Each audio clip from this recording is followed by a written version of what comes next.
What's up, everyone? Welcome back to the Indy 500 updates. The videos that I was hoping to do every week or every day of the week. That didn't really work out great because of the lack of Wi-Fi in the bus lot. I apparently do not have my own hotspot. I did notice lots of drivers do. I did not get any of their passwords for their Wi-Fi networks. But that's okay. So a lot to talk about. Obviously, I didn't really get to update people on Fast Friday. So let's quickly go back to Fast Friday for us. We only got to do about 3 runs, which is not a lot in 6 hours of running. That was really tough. The first run that we did, the car was quite stable. We felt all right, but just a lot of small procedural things for us. We have a fast weight jacker that lowers the rear on each straight, just like every other team. Ours wasn't quite sure if it was working. The lights weren't working exactly how they needed. Just kind of some procedural things that we had to get through. We thought we weren't bad. Needed to correct some gearing. Gearing is very important, as we all learned throughout this weekend.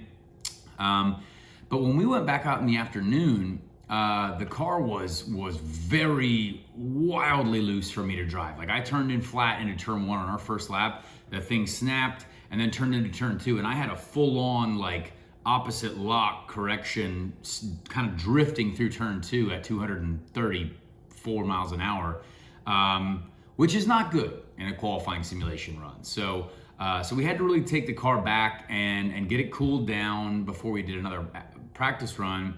But the day was essentially over, and we didn't have time to get out again. We got out right at the end of the day, but there was a ton of traffic and cars came out in front of us. We had no idea really what was going on. We seemed to have fixed the problem a little bit, but not entirely. The car was still kind of terrifying to drive. I said in the TV interview, you got to trust your butt. And so overnight, my engineer and the team, they did a great job kind of working on just finding what was I feeling, what was causing this massive snap oversteer moment.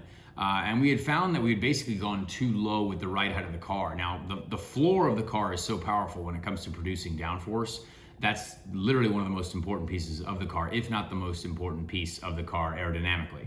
And when you get the floor too low, slightly out of the window of operational downforce creation, you can essentially stall it out. So we were losing about 150 pounds of downforce from the floor in the center of the corner because we had gotten it too low. So that's a huge issue. 150 pounds of downforce is a lot.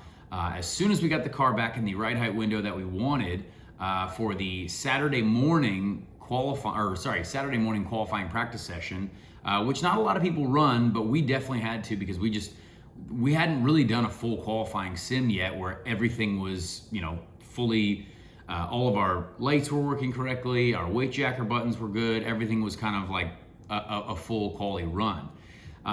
So when we got out in the morning, it was a complete confidence booster. We had done a great 4-lap run, got to finally feel the car at where we knew it could be, some good grip, some good confidence.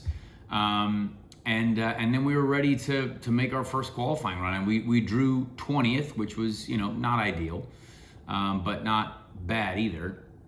But because we had such a rough Fast Friday, we realize now we probably could have run much more trim the entire day on Saturday, because every run that I did, the first qualifying run, the second qualifying run, was definitely not scary, which is good.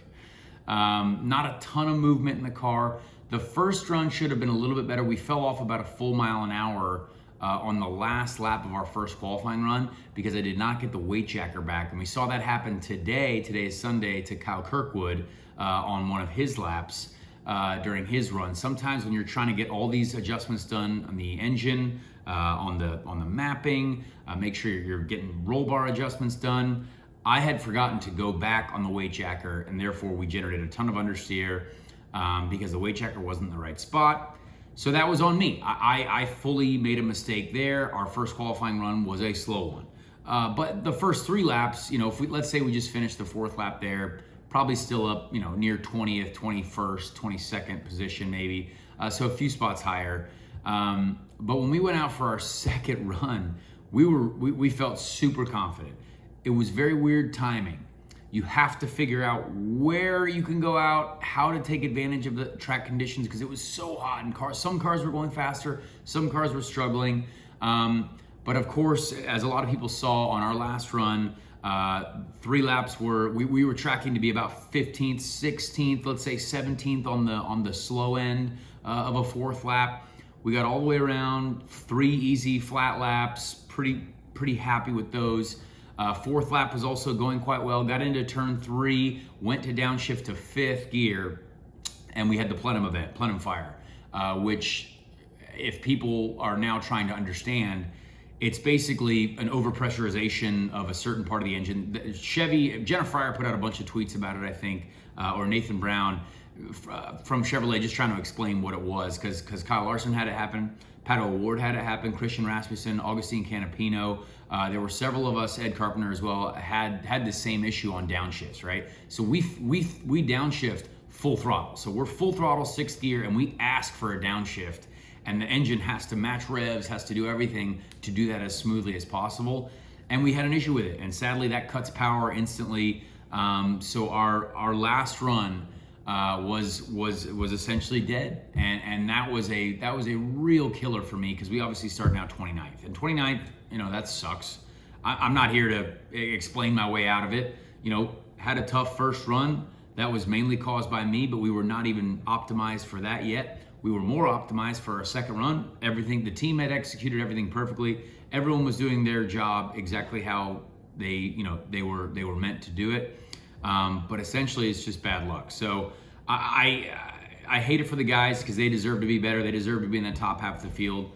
Really happy for Ryan, my teammate. He was in the Fast 12. Obviously, they were able to kind of take a chance a little bit after us and trim out, and they made the right calls. They did great work. Both of us, I think, have really fast cars. We clearly proved that we were going to be much faster than where we were. So I think right now we are pretty stoked about going into this race with the speed that we have in the car, but also the handling that we've got now too. So that's kind of what we saw. Let's talk a little bit about the Fast 12. Penske has an entire mile an hour on the field, which is wild. And if you're looking at the qualifying runs too, there is no drama during their runs at all. They look pinpoint perfect. They're able to run a little bit more downforce, even, it looks like, than some people. So whatever they're doing is, honestly, everyone's got all these wild theories on the internet now, and I get it. You can have all your opinions you want. They partnered up with Foyt to get a lot of the information that they had, and they were fast last year. Obviously, the Foyt team, they were still fast this year. But they got all of Foyt's information put together with Penske's information. I'm a little bit surprised that none of the Penske guys mentioned anything about the Foyt partnership and how much information they got from them. That was kind of sad, I thought. Respect Michael Cannon. Michael Cannon was one of my engineers, and I think he's done a lot of work to help that operation. So Penske just blew out everyone. They destroyed everyone. Alex Rossi took a big chance trying to trim out, take as much downforce as possible out, but just couldn't quite hold the speed, and I respect him for doing that. Brave Alex Rossi, great work. But yeah, so other than that, Scott McLaughlin on the pole, Penske front row lockout, as predicted on Speed Street Podcast. No big deal. We can go back and see the evidence. We could see this coming a mile away. So excited still to see how it plays out. Penske is going to be the team to beat, without a doubt. They have the fastest cars by a mile. So it's going to be on us to strategically get up there. It's going to be on everyone else to make their days really annoying. Quickly on the bump day situation, Nolan Siegel tried everything he could. Man, I got to give him credit. That was a wildly tense last few minutes. Marcus Ericsson, an Indy 500 champion, trying to bump his way into the field. Catherine Legg did a great job putting that car in, and she held onto that thing like crazy. Nolan Siegel ended up in the wall. Didn't want to go home without trying to just be flat for 4 and try to put it in. But yeah, shout out Marcus Ericsson, Indy 500 champion. Finished first 2 years ago, second last year, now starting on the last row. That's the Indy 500. That's what happens. So just wanted to put out a quick update for you guys. The latest episode of the podcast is out on YouTube now, obviously, as well. But thank you for checking this out. I hope you guys enjoyed it. I'm sure I probably missed a few other things. There was a lot of crazy stuff going on. Shout out Renus VK2, wild for him to be able to crash the thing in the morning and then get that in the fast 12. Obviously, he's a very good qualifier at Indianapolis. We know that. Those cars are always fast at the Speedway. There's no denying that. But yeah, pretty wild to see the Chevy dominance. Going to be very interesting to see what happens tomorrow in practice and as we get closer to the race. Hope you guys enjoyed qualifying weekend. I really did. I thought it was exciting. Thought there was a lot of craziness going on. I thought we saw some, we saw some accidents. We saw some people really pushing hard and figuring it out. Graham Rahal again, man, wild on the last row. Kind of crazy to see 3 Rahal cars at the back, 1 in the fast 12. That's still a mind-boggling thing for me. But you know what? It's going to be a crazy week. Practice tomorrow. Check it out. And then carb day, race day. Thank you guys for checking this out. Please subscribe to the channel. Leave us a comment. Like the video. Whatever you guys think. Hope you guys have enjoyed this. Today was a day off for me. I'm going to get some nice sleep tonight. I'm going to stay at my house. Have a nice meal with my girlfriend. And we're going to relax. So can't wait to go to practice tomorrow. And we'll see you guys at the track.